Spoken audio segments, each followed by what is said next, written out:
Mamorukun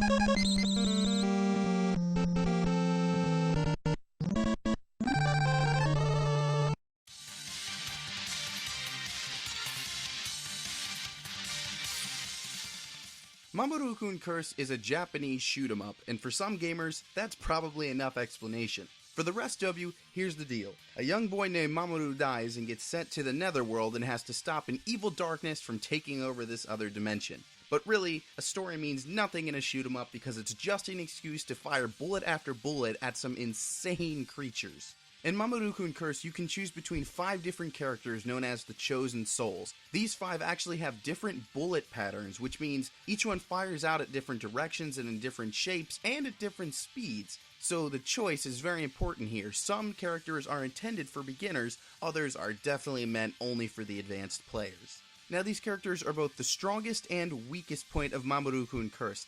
I say this because having the variety there is definitely a plus. When you pick different characters, it is a different experience, and very few shoot-'em-ups actually have variety between shooters like that. Ikaruga is probably one of the only ones that comes to mind.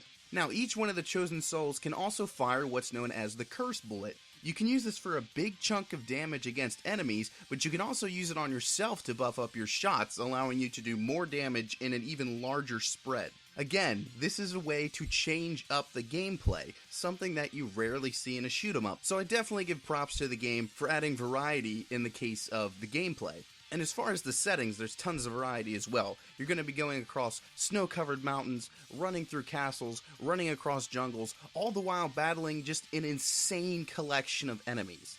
The art style and the looks of all these characters are truly fascinating, and the sheer variety of the things coming at you on screen is a huge plus for the game. Unfortunately, the amount of things on screen can also take away from the game. Very often I found myself dying at something that either shot out of the corner of the screen behind me where you can't even fire, or I would find myself dying from something that I didn't even see in the first place. One reason that this dying is such a pain is actually linked to the fact that having those multiple characters is a detractor from the game at times. When you go through arcade mode or the story mode, you choose a team of characters.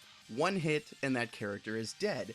Now, bringing them back wouldn't be too much of an issue if it were easy to do. However, the only way to do so is by a random item drop, so you cannot rely on anything you can do to bring back the rest of your teammates. You can view this as hit points, you can view this as lives, but unfortunately, dying means starting the level over. There are no checkpoints here, and while that's not necessarily a bad thing, you do not start the levels over with your full team back in effect. If a character dies, that character is dead until you bring them back. This can make getting through the story mode a huge pain. And if they were going for an arcade feel, that's fine, but this is not an arcade game designed to take away quarters. This is a one-time purchase that you want to be able to enjoy on your own time. So in the end, really, the game's greatest ambition in having those multiple characters and that variety is also its greatest problem, because it's so easy to lose one of those and so difficult to bring them back.